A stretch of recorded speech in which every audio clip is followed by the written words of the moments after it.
Okay, sorry about that. Thank you, Zelly, for letting me know that the audio wasn't working for my mic. This game has a number of technical issues, to say the least. So, just earlier, I got a hard kernel crash from this, and now it's screwing with my sound settings, so I don't know. I would caution folks that are playing on PC to purchase this game right away. Maybe wait for the first round of patches, and possibly then they'll allow for something other than 1080p as their maximum resolution. There is a fix for folks who have extra wide monitors from PC Wiki. So if you have one of those and need that, then there is a homebrew fix. So I talked all that time, but you didn't hear. Thankfully, you can read the stuff.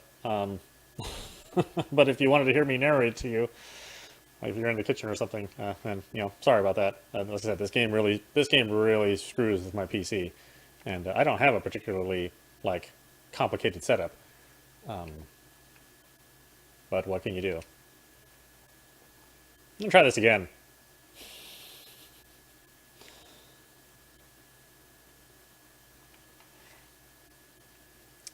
Okay, I don't even know if or where it saved. I think this is the worst part about. I think it's the worst part about a game like this is that there's no there's no save. Well, it's been 10 years. I'm sure we didn't pay the electricity bill or anything silly like that. Okay, so what the hell is it wanting to look at?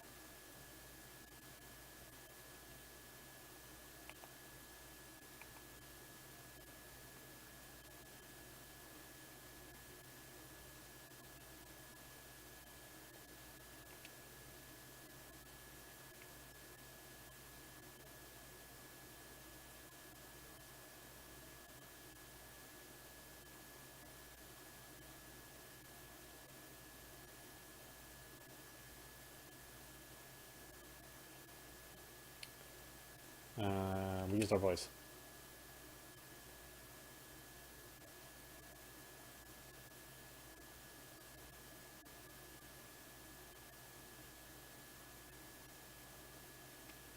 Why am I getting all glowy? Huh.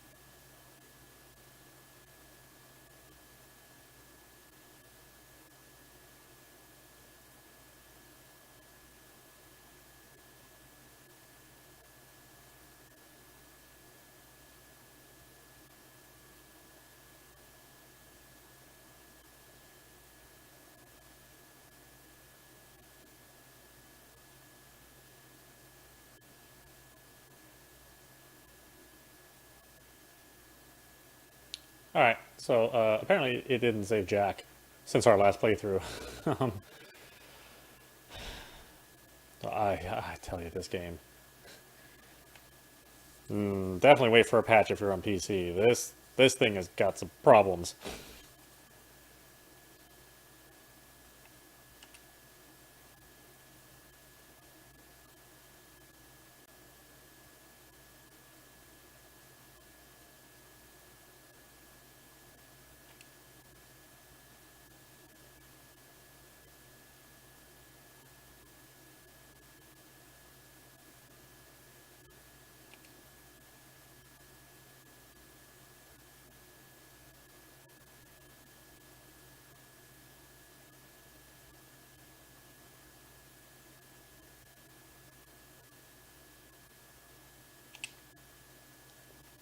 Okay. Wow, I can't believe it didn't save any of that. Well, I guess I can believe it. It's already done a number of different things on the PC, including knocking out my video and changing my native resolution. Ah, and I don't remember these same problems with Life is Strange or Life is Strange 2. I thought those ran really solid. Not sure what changes they made to this.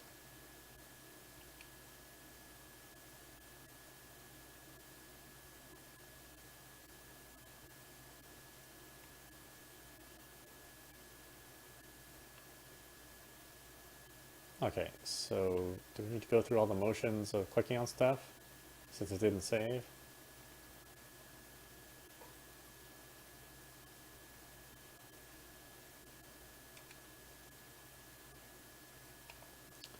A Tale of Two Swords.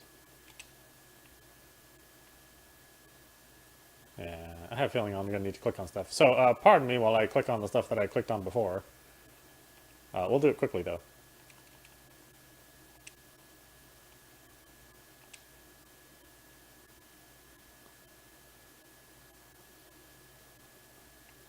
I wonder if it keeps a record of.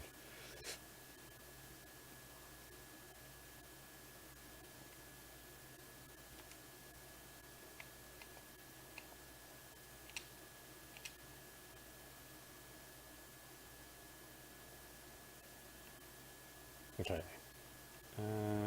What's important here? The shoebox is important.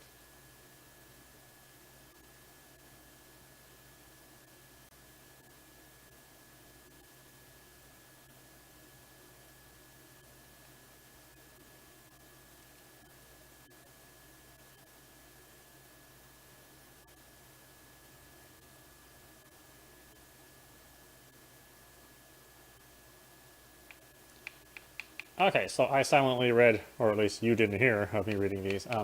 There's a lot of these.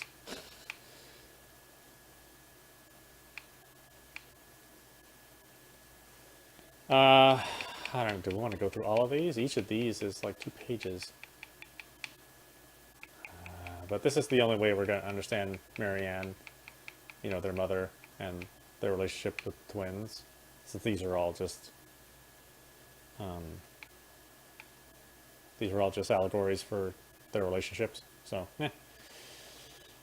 here we go. The bear's big paws. Once upon a time, in a deep and ancient forest, the old bear was out looking for a snack when he spied a bee's nest in a hole high up in a tree. The tree was dry and brittle, but the old bear was hungry, and so he made his way to the nest.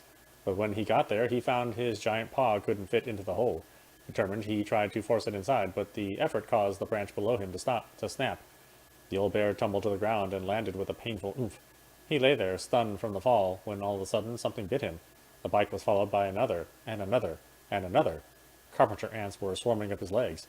You see, they had been nesting in the branch, and they did not appreciate being forced from their home. The old bear howled and jumped to his feet to dance around as he swatted and snapped, but his big paws couldn't do much about the tiny ants. When he had finally managed to squish or scare them all off, the old bear heard someone laughing. The crafty goblins had seen the whole thing. "Clumsy old bear," they teased. "Those big old paws aren't good at anything, are they?" Then they sped off, leaving the old bear's pride hurt, just as bad as his body. He lumbered through the forest, hungry and sad. "Maybe I'm just a clumsy old bear," he moaned, "and my big old paws aren't good at anything." At that moment the bear heard a sad, sad noise. What's that, he wondered, and he followed the sound to where a mountain goat stood atop a boulder high up a hillside. "Old bear," she cried. "Old bear, please help. My kid is stuck." Sure enough, a tiny mountain goat was trapped inside the stones, bleeding sadly. The old bear began to walk toward them, and then stopped. "I'm probably just going to make it worse," he thought. But then the goat kid started to bleat even louder, and the old bear put away his fear. He climbed up to where the old goat was trapped, careful of where he stepped and trying not to think of how he had only just fallen out of a tree. Every now and then the ground would slide away from under his feet, but he kept going. When he reached the goat kid, he put his mighty paw against one of the boulders and began to push. At first it didn't budge, but then he dug in and pushed even harder. Finally, the boulders parted just wide enough to let the kid scramble to safety. The old bear released the boulder and let out a roar of triumph. Roar!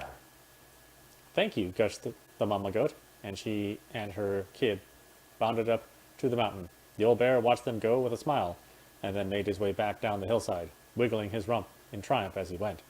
To his surprise, the crafty goblins waited at the bottom of the hill. "We saw the whole thing," they said. "We were wrong. You aren't just a clumsy old bear, and your paws are good for helping others."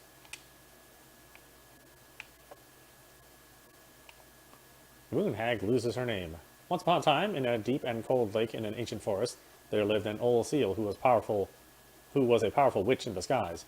She was mean and cruel. She liked nothing more than to swim in the deepest part of the lake, where the light was dim under the ice, admiring the corpse of the many victims she tricked into the water over the years. She was so hateful that only the cold water of the lake could keep her cool. Her most prized possession was a tin mirror sold to her by the secret keeper, and she kept it in a chest at the bottom of the lake. It was no ordinary mirror. If you looked in it, you would see a reflection of who you truly desired to be, and for 1 hour the mirror granted you the power to appear as that person. Whenever a boat or an unwise traveler approached the edge of the lake, the old witch used the mirror to appear as the beautiful woman she always wished to be, and with this disguise she lured the unfortunate sailor or wanderer into the deep and cold water. There the old seal forced the victim to become her servant, and when she was done with him, they joined her collection of corpses in the deep part of the lake. One day, when the old seal swam down to her den under the lake, she discovered that someone had stolen her mirror. The chest where she kept her most prized possession had been forced open, and now it was empty. Who had committed such a crime? Who had dared to deprive her of her only treasure? The old seal went mad, and her anger heated the water of the lake around her. For a time, everyone was happy with the temperature change, for the weather suddenly became sweeter and the air warmer. But after a few weeks, things started to get ugly. First, the fish began to die off, where they could not live in the hot water. Then the glaciers began to melt, and the water of the lake rose and spilled out, flooding the forest and the meadows. And finally, the weather grew so hot that even the Ice King himself was awakened from his long sleep and decided to see what was going on. In the deepest part of the lake, he found the mad witch steaming among the corpses, her victims. So angry, the lake was about to boil. It only took a few minutes for the Ice King to understand what had happened and demanded that thieves present themselves before him. Thieves had no choice but to appear, for no one dared to disobey the Ice King. The crafty goblins presented themselves, mirror in hand. "Why did you steal the mirror?" asked the king. "We were curious. We just wanted to see what we really wanted to be," apologized the goblins. "But the stupid thing is broken. We look the same." "That does not mean it did not work," smiled the Ice King. "Now apologize and give the mirror to me, for it is too powerful to be used by thieves or a mean old hag." The goblins apologized and gave the mirror to the Ice King, but the old seal was still angry. "And what about me?" she asked. "I have been deprived of my treasure, and I demand compensation." The Ice King frowned as he spoke again. "Old hag, you are mean and cruel, but I concede you have been wronged. For now, you will be allowed to leave the lake and walk the earth as long as the hag you really are, but only when the moon is full. And you, goblins, you had better stay away from the lake, for I won't protect you from the moon hag's wrath." And this is how the two goblins forced the moon hag to change her name. The goblins tricked the mad hunter. Once upon a time, in a castle just beyond the ancient and deep forest, the mad hunter was punished by the gold lady for failing to return with the wise princess. "For your failure," said the gold lady, "I will take your left hand. You will return to the ancient and deep forest and hunt the wise princess. And if you can bring her back, I will return your hand to you. Fail again, and I will take your right hand." The mad hunter could hunt with just his right hand, but if he lost both hands, he would never be able to hunt again and would no longer be a mad hunter, but only a madman. So the mad hunter returned to the ancient and deep forest, searching with his piercing eye for the wise princess. The crafty goblins were out searching for mischief when they saw the mad hunter on the prowl. "We cannot let him find the princess," said the goblins, and so they devised a plan. It was wash day, and the princess had hung her beautiful gown out to dry. They stole it from the line and stuffed it full of straw, and then returned to where the mad hunter was scouring the paths of the forest. As the mad hunter turned down a path that would have led him to the big wooden house, the goblins danced the straw princess in and out of view, in the opposite direction. The ruse worked. The hunter fixed his piercing eye on them and followed. Through the day and into the night, they led him away from the true princess. As night fell, the crafty goblins realized the error in their plan. The mad hunter was now hunting them. If he caught them, he would not be kind. So they put their heads together and came up with a plan.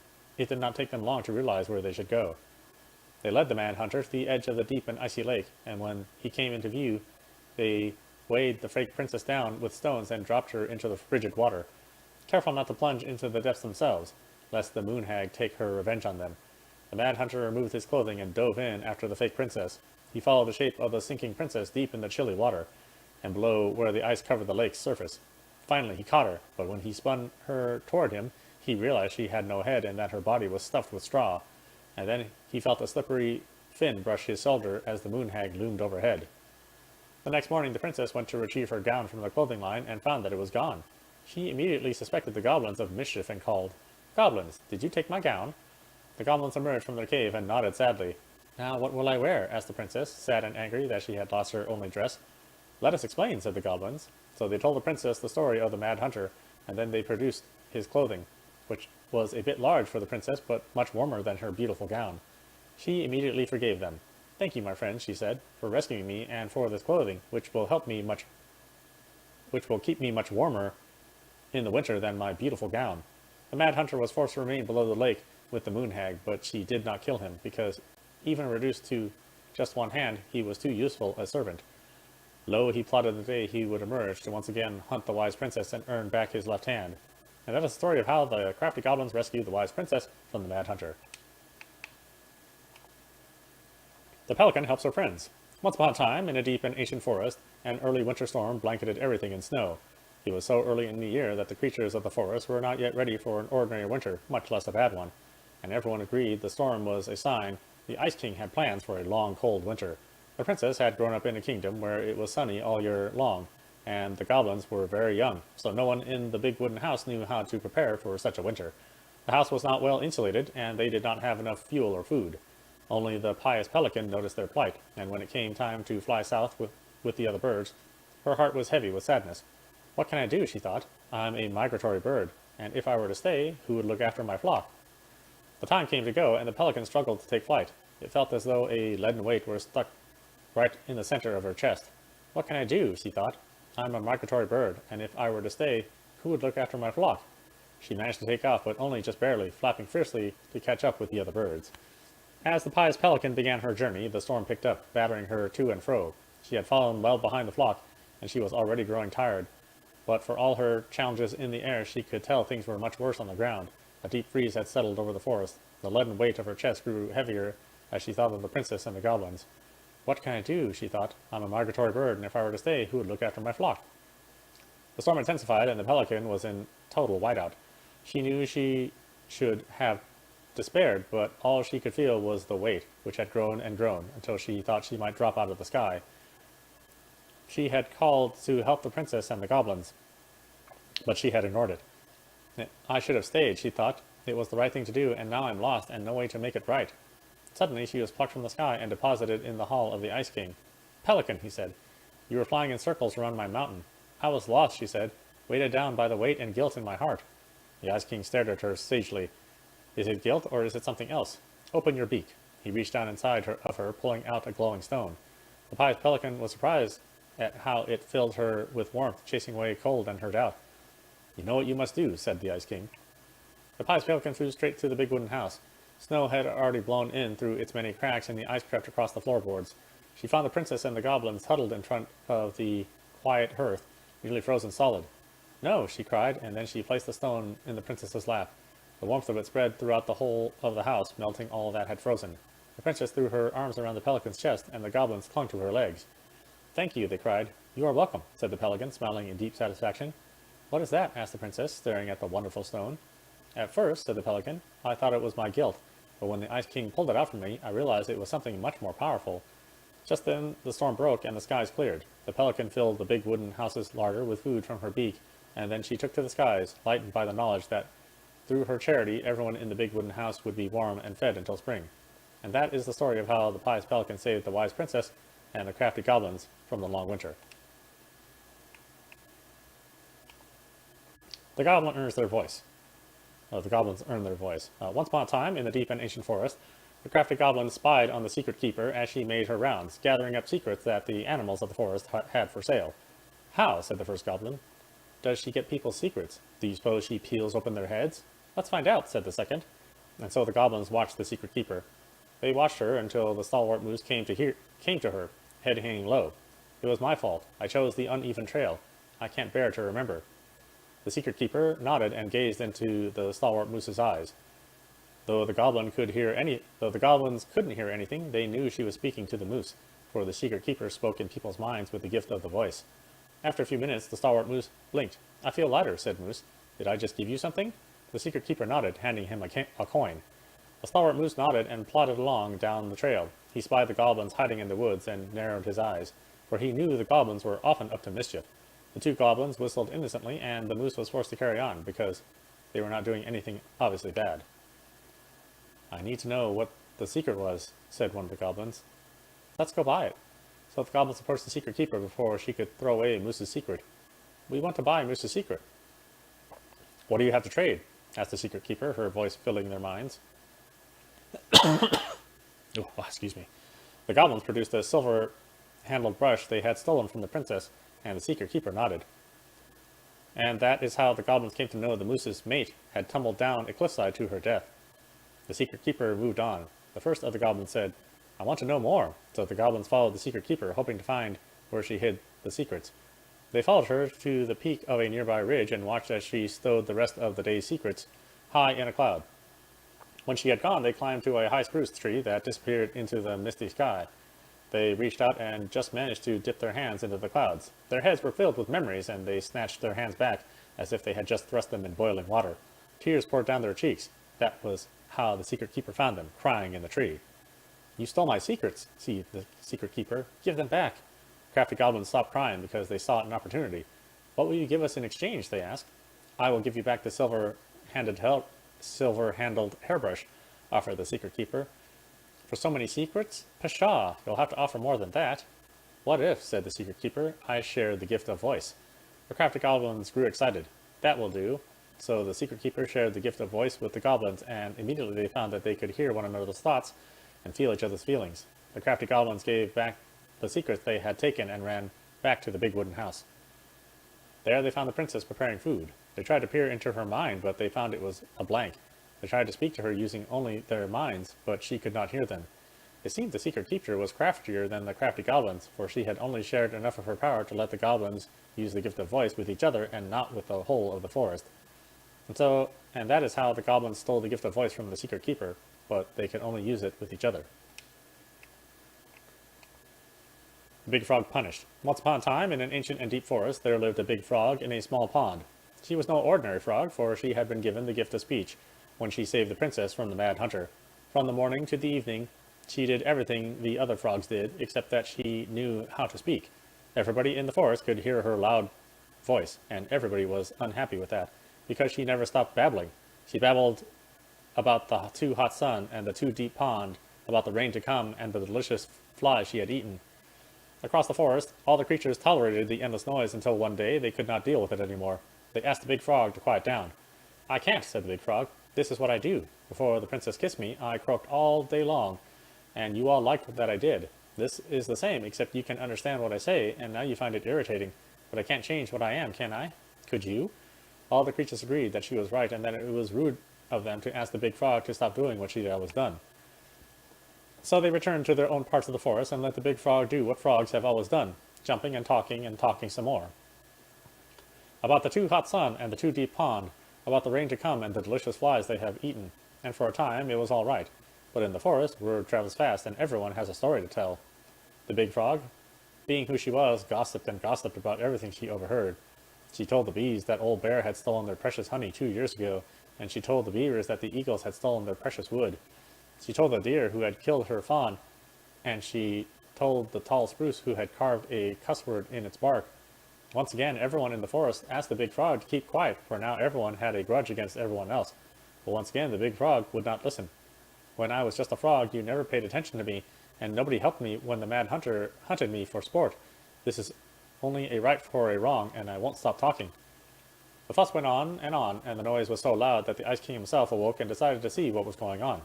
"Silence!" bellowed the king, and even the big frog stopped babbling. Once the forest was quiet again, the Ice King impatiently listened to what each and every animal of the forest had to say, until he finally made his mind.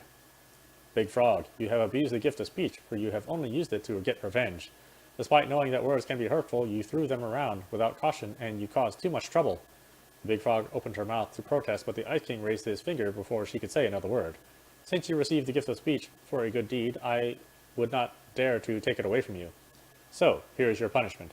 I will tell you the biggest of my secrets. It is a secret so powerful and so dangerous that it will frighten you. But if you ever reveal it to anyone—" The Ice King bent down and whispered such potent words in the big frog's ear that the poor creature started to tremble. "Now, go on about your business, all of you, and try to forget what the big frog told you, for you are all living in the forest and you have nowhere else to go." And this is how the big frog irritated the Ice King, and how she was punished. The Goblin saved the old beaver. Once upon a time, in a deep and ancient forest, winter gave way to spring in a sudden burst of warm air that melted all the snow and all the ice all at once. The river swelled until it could no longer hold all the water in, and then it spilled out to create new rivers in places where no one was expecting them. The whole of the forest went into a panic, looking for shelter from the rising waters. The very old beaver had been working on her dam when one of the new rivers came rushing right at her. She screeched and squealed, but whatever direction she ran, more water appeared. She was caught in the flooding, and though she had once been an excellent swimmer, age had taken its toll, and so the raging waters carried her off at a speed she couldn't control. "Help!" she called. The crafty goblins had been running back to their cave under the big wooden house when they heard the beaver's cries. "We have to help the beaver," one goblin said. "You go one way, and I'll go the other."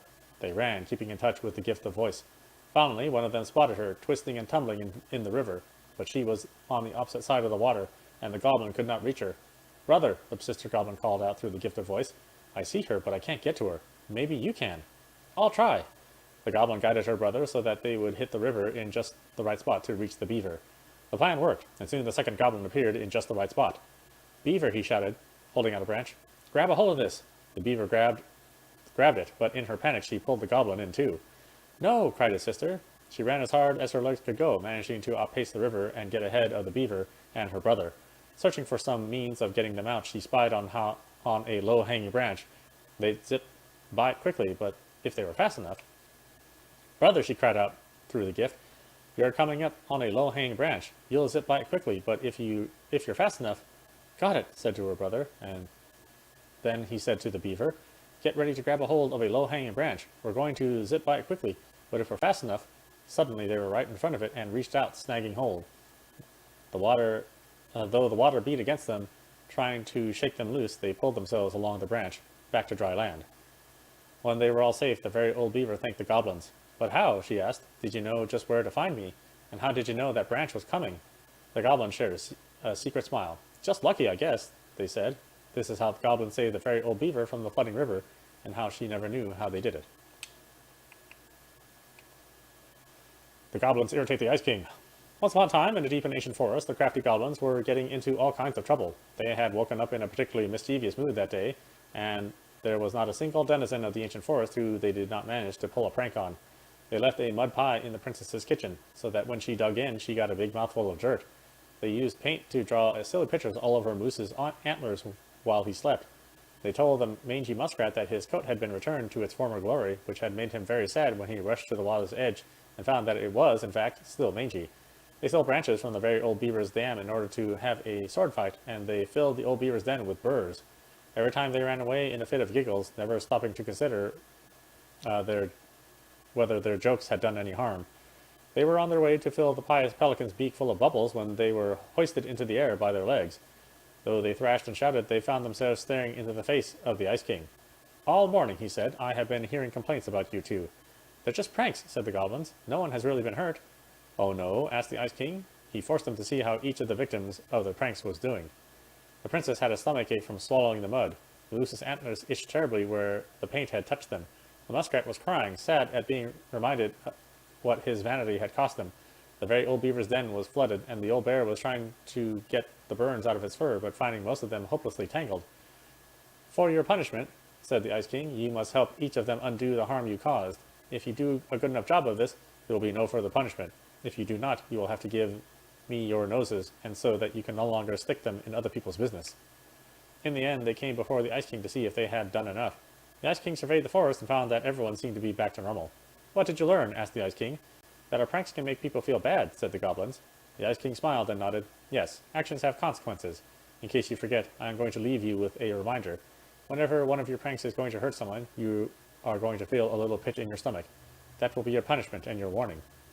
So every time after the goblins set out to do a prank that went a little too far, they felt a little pit in their stomach, and they were forced to consider whether it was the right thing to do. And that is how the goblins irritated the Ice King, and how they were punished. Pelican forgives the goblins. Once upon a time, in a deep and ancient forest, there lived a pair of crafty goblins in a cave below a big wooden house. They lived with a wise princess, who shared as much food with them as she was able, but it was never quite enough. This left the goblins hungry. Very hungry. Always hungry. One day, as they were out foraging for food, the pious pelican landed on a rock and dumped a smorgasbord from her beak, which the goblins knew was magic and never emptied. There were king crabs in red, blue, gold, and scarlet, veiny blue shrimp, pink-shelled scallops, oblong brown crabs, purple spiny urchins, and even one prickly red sea cucumber. The food just kept coming. They watched as the pelican ate one clam and then took a nap. Do you think she would mind if we took just a little? Asked one goblin to the other. Her beak never empties. She probably won't miss a couple of crabs. And the second licking her lips, said the second licking her lips. They were agreed, so they crept over, fetched some crabs, and ran. The goblins scarfed the crabs, and when they finished, they found that they were still hungry. She won't miss a handful of shrimp, said the one goblin to the other. The goblins scarfed the shrimp, but when they finished, they found they were still hungry. Maybe also a few scallops, said one goblin to the other. The goblins scarfed the scallops, but when they were finished, they found they were still hungry. So they went back for clams, and then urchins, and finally even the sea cucumber. Finally, they were not hungry, but there was also nothing left. Just then the pelican woke up. What happened to my food? She asked. Unable to lie about it, the goblins confessed their crime. The pelican was dismayed, but she was a charitable-hearted bird, and she could tell the crafty goblins were growing little creatures. Goblins, said the pious pelican, I will share my food with you, but you must, in return, follow my example and be as generous with others as I am to you. Take that to heart, and I will have considered your debt paid. But we have nothing to give, said the goblins. You have your nimble hands and your crafty brains and your loving hearts, said the pelican. The crafty goblins realized how much they had to give, and for the rest of the day they looked for ways to help other creatures in the forest. They found the stalwart moose struggling with an itchy, hard-to-reach spot on his back, and so they climbed up and gave him a good scratching. Next they helped the old bear who could not get the honey out of a narrow beehive. They climbed up to the top of the tree with the hive and then dropped it, cracking it open. Finally they found the princess crying over a loss she would not speak about, so they wrapped her little arms around her in a great big hug and stayed until she felt better. When they were done, they returned to the pious pelican. Did it feel good being as generous as I am? Asked the princess. It did, said the goblins. I'm glad, said the pelican. We all have problems that we can't solve on our own, but if everyone goes about with generosity in their hearts, then there is always someone on hand to help. But we must commit to do so, or there may be no one there to help you when you need it. This made sense to the goblins, and they thanked the pious pelican for her food and the lesson. Of course, by this time, they were hungry again, and that remained an ongoing problem until the day the stalwart moose taught them to fish. But that is another story. And that is how the pious pelican forgave the crafty goblins, and how she taught them charity. Oh boy, almost done. The goblins meet the ice troll. Once upon a time, in an ancient and deep forest, the crafty goblins were awake, long after they should have been asleep. One goblin said to the other, Let's go explore the forest. Now, the goblins were not in the habit of exploring the forest late at night, and they did not know what they would find, but this did not scare them off. They crept out of their beds, bundled up, and went exploring. It was dark. The light of the moon was just enough to keep them from walking into trees, but they could not see more than 15 feet in front of them. Every time a twig snapped or branches rattled, they considered turning back, but they didn't. And so they had ventured far beyond the house into a part of the forest they were not familiar with. When they realized the snapping of the twigs and the rattling of branches had become steady, something was following them. They turned to run, but a hulking figure emerged from the darkness, sweeping them up with a giant hand and stuffing them in a burlap sack. The goblins wiggled and cried out, but the sack remained shut as their captors stomped through the forest singing, Whittle-diddle-dum, whittle-diddle-dee, in this bag's a meal for me. After a lot of thumping and thudding, the bag opened, and the goblins were dumped into a giant iron pot full of warming water. A huge troll stood overhead, grinning down at them through long bushy of white eyebrows. I am the ice troll, and you are my dinner. He ready to cook the goblins, singing, Whittle-diddle-dum, whittle-diddle-dee, there's soon to be a soup for me. Finishing his ditty, he bent over to stoke the fire beneath the pot and let out a loud noise of pain, rubbing the spot on his back that always ached. The troll stood painfully and walked over to a stone shelf where he began to chop potatoes. One of the goblins had an idea. She whispered to her brother, Follow my lead. The goblin stretched out in the water, floating and letting out sighs of contentment. Ah, said the goblins, this is the most relaxed I've ever been. My body feels so good. I think I could run 100 miles without stopping, said the second. The troll peered at them. They weren't supposed to be happy about being in the cookpot, but they certainly looked like they were. Troll, said the goblins, if your back is hurting, you should try sitting in the water, just for a little bit, before it gets too hot. The troll stomped over. But if I take you out, then you will escape, and there will be no soup for me. Put us back in the sack, suggested the goblins. Then we can't run away. This made sense to the troll. The spot on his back that had always itched was still bothering him, and the goblins couldn't go anywhere if they were trapped. So he stuffed the goblins back into the sack and climbed into the soup pot. He stretched out and let out a sigh of contentment. Meanwhile, the goblins threw themselves around the sack until it began to swing. The troll was so relaxed he didn't even notice. The bag dropped on the shelf where the troll had been chopping potatoes, and the goblins pushed up against the edge of the troll's knife, sawing the hole. Then they made a break for it. The troll finally noticed that what they were doing and roared out in anger, but he was so relaxed that when he tried to chase them, he tumbled out of the cookpot and into the flames, catching his bushy eyebrows on fire. The goblins ran and ran and ran as fast as they could through the ancient and deep forest, until they were back in their cave and safe in their beds. They vowed to never venture out in the ancient forest and in the ancient and deep forest late at night again, for they did not think they'd get so lucky as to trick the ice troll twice. And that's the story of how the crafty goblins met the ice troll and why they never did it again. Oh boy. There's a lot of reading.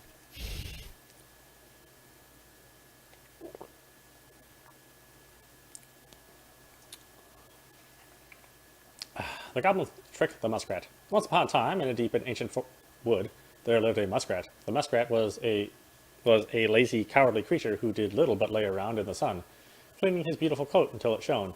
One day, the muskrat found the crafty goblins playing King of the Mountain on his favorite rock. He was too cowardly to confront them directly, and so he retreated to a safe distance and then pitched a stone right at the hornet's nest hanging overhead. One of the goblins saw him do it, but before she could say anything, the hornets emerged, furious, and chased the goblins away, stinging them. With the rock empty, the muskrat claimed his spot. When the goblins returned, they asked the muskrat, "Why did you do that?" "I don't know what you're talking about," he said, turning away to ignore them. The goblins knew that the muskrat cared for nothing but his coat, so they devised to steal it in order to teach him a lesson. And as the muskrats lay in the sun, he spied the goblins strutting by. Their skin was covered in flecks of gold. "Goblins," called the muskrat, "what happened to make your skins shine that way?" "When we were attacked by the hornets, we ran and ran until we found a pool by the glacier. We dove in and then came out this way." "Would you show me this pool?" asked the muskrat. Crafty goblins led the muskrat to a pool. The muskrat looked at the pool skeptically. "It looks like a pool," he said. The goblins chuckled and shrugged. "You don't have to jump in if you don't want to, but what do you lose if you try? And if it works, why, you will be the most beautiful creature in the whole of the forest."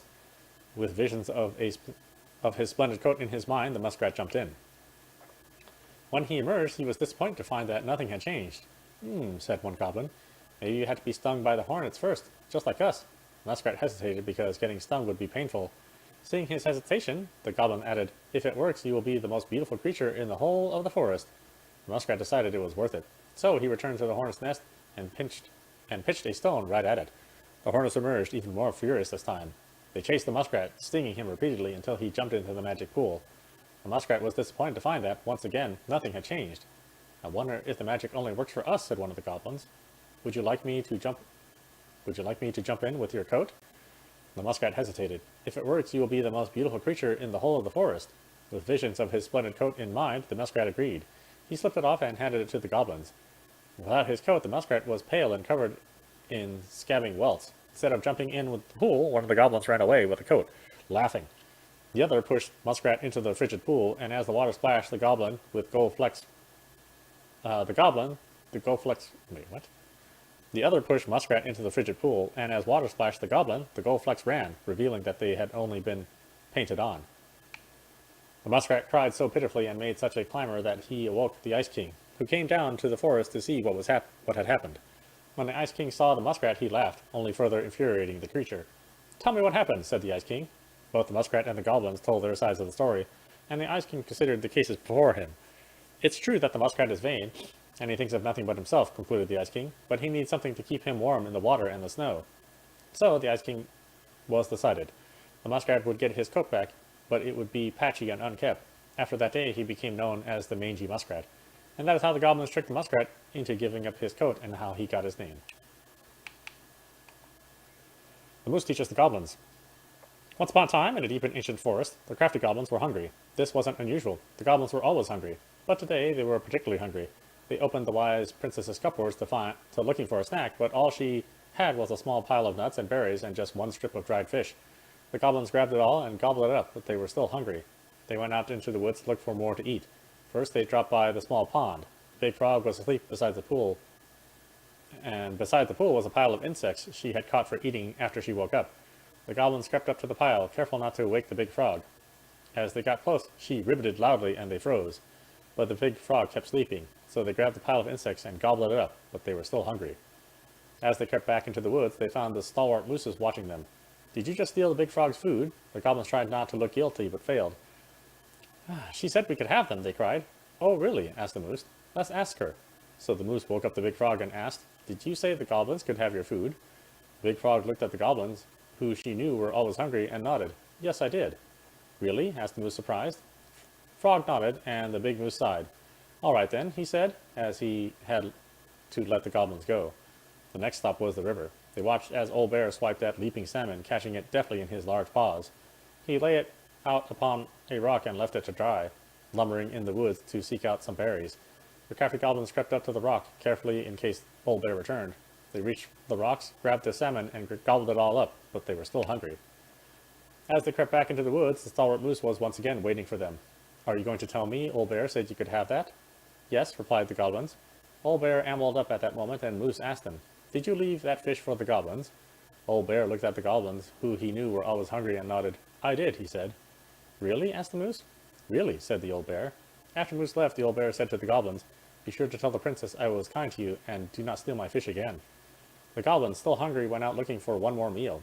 They crept up to the mangy muskrat's lodge and began to climb inside, when they were dragged right back out. The stalwart moose dangled them by the seats of their pants and said, Now, I know mangy muskrat didn't tell you you could eat his food, because he blames you for his coat being ruined. Besides, he barely has enough for himself and doesn't share with anyone. The goblins began to protest, but he shook his head. He set the goblins down and said, Come with me. The goblins followed the stalwart moose to a part of the river where it ran slow enough for them to walk into it safely. He gave them each a fishing line and said, I am going to teach you to fish, so that when you are hungry, you do not need to steal from the animals in the forest. It will be hard work, but it will be honest. The crafty goblins were not against working hard. They were just hungry, and so they listened to Moose and soon pulled wiggling fish out of the river. They ate them up, and finally they were no longer hungry. And that is how the stalwart moose came to teach the crafty goblins to fish. The bad hunter gets his hand back. Once upon a time, in a deep and cold lake near the ancient forest, there lived an old seal with a powerful witch. After angering the Ice King, she had been bound to the lake, allowed only to venture out when the moon was full, and only looking like the hag she truly was. For years she dreamed of vengeance, all alone within the deep lake among the corpses of her many previous victims. One night she awoke to see a black and hooded silhouette crawling to reach a beautiful gown full of stone. The human had delved far deeper into the lake than any land dweller should have been able to go. His tenacity and ferociousness impressed the moon hag, and she decided he would be wasted in her statuary of corpses. She used her magic to enspell him, allowing him to breathe underwater, but also binding him to her service. You, she said, will be the instrument of my release and my revenge, for you and I together will kill the Ice King. The moon hag had never heard of the Mad Hunter, and she did not know the power he wielded. She could only tell he was a hunter, and her lust for revenge blinded her to the threat he possessed. She gifted him a hand of ice, which was not as nimble as a hand of flesh, but allowed him to serve her better than no hand at all. The moon hag spent years devising the perfect plan to kill the Ice King, and years more moving all the pieces into place to execute it. In the meantime, the Mad Hunter served her, guarding her chest of treasure and plotting his own plots. Finally, everything was prepared. The full moon rose, and the moon hag stepped on land, giddy to the thought that she would never have to leave again if it did not please her. She brought the Mad Hunter to his post, a jagged peak of ice and stone, from which he would loose the arrow that would slay the Ice King. Before she could go, he put forward a proposal. Moon hag, said the Mad Hunter, if you grow back my missing hand, I will be certain to hit the Ice King with my arrow. We will have only one shot, and I would hate to miss. You're a powerful witch, so you'll be able to craft ties to bind me to this place that I cannot break. The moon hag considered it. All right, I will grow back your hand and then bind you here with ties that will not break. She cast a spell, and the Mad Hunter's hand of ice was replaced with a hand of flesh. As the witch left to complete the next part of her plan, the Mad Hunter grinned wickedly in the moonlight. After a short time, the moon hag returned, luring the Ice King into the Mad Hunter's line of sight. What's this about, moon hag? Asked the Ice King. Many a long year have you bound me to the lake, said the moon hag. Many a long year have I been alone in the dark. That ends tonight. She cast a powerful spell that made the Ice King slow to react, and then gave the signal. Mad Hunter, she cried. Let your arrow fly. Nothing happened. She twitched nervously. Mad Hunter, she growled. Let your arrow fly. Still nothing happened. The Ice King, meanwhile, was striding towards her, slow but furious. The moon hag fled, first to the jagged peak of ice and stone, where her servant should have waited. But the peak was empty. The ties had been broken and the mad hunter was gone. For in the end, he was the more powerful of the two, especially once he had two hands. When the Ice King finally caught the hag, his fierce voice could be heard throughout the forest. For your wickedness, you will be eternally bound to the lake. You will no longer be allowed to leave, not even under a full moon. The moon hag was imprisoned in the lake, and she never again tried to escape. And this is how the mad hunter escaped the moon hag, and how he got his left hand back. Ooh boy, that's a lot. That's a lot.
Come on, sister. Come on. I don't even know if you're real. It might be a figment of my imagination. Or it might be a figment of her imagination.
Oh boy.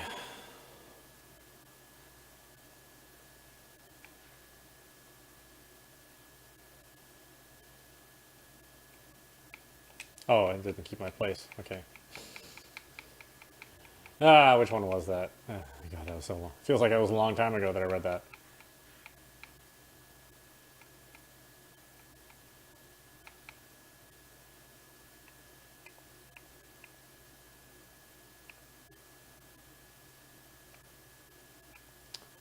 Okay, so first box inside was a torch, which, when lit, revealed the truth. Let's make sure I don't get lost in the woods when it's dark, that I always see right from wrong.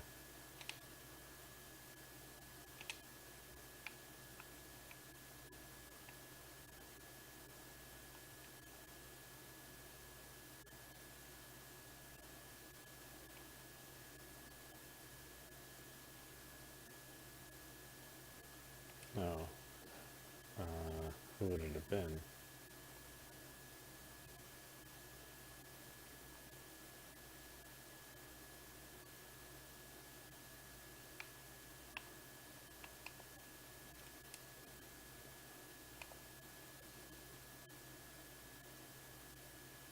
So I gotta try between old bear, big frog, haughty muskrat.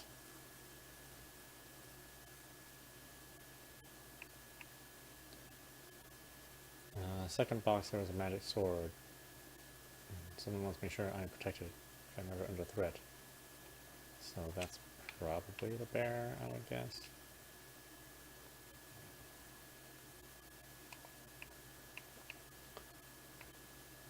The third box has a bag of coins, provided money for something that the bear truly needed.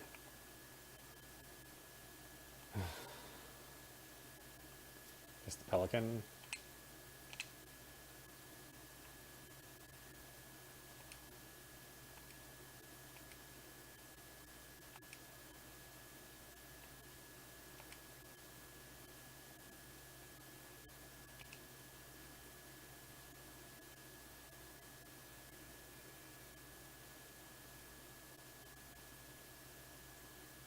Yeah, sure. Solve the puzzle. It's fine.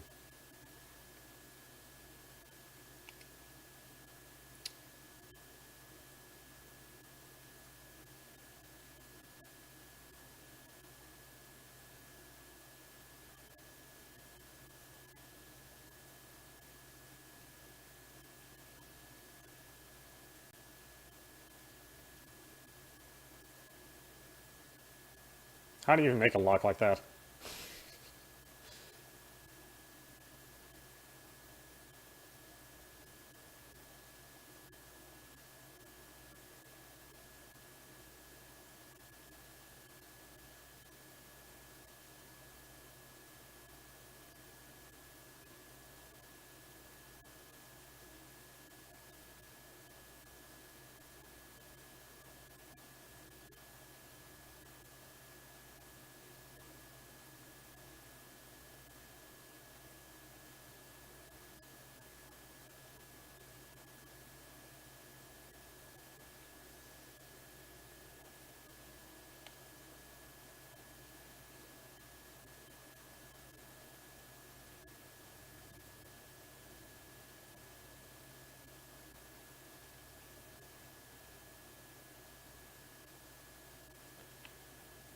All right. Why don't we stop it there? This is Autopostrophe. You have been watching Tell Me Why on Steam. Like I said, this game has been giving me problems on Steam. I mean, I said I had a hard kernel reboot. It reset my mic, so I lost some of the audio on the last playthrough. So I would probably caution you before you play to maybe wait for a patch.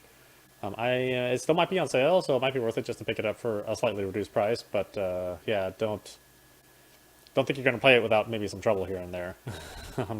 But yeah, I love Don't Nod. I like their games. They're a really great developer, so I'm anxious to see what happens next to a pair of heroines. Anyway, I hope you enjoyed watching. I will see you at the next stream. Pair of heroes, pair of people.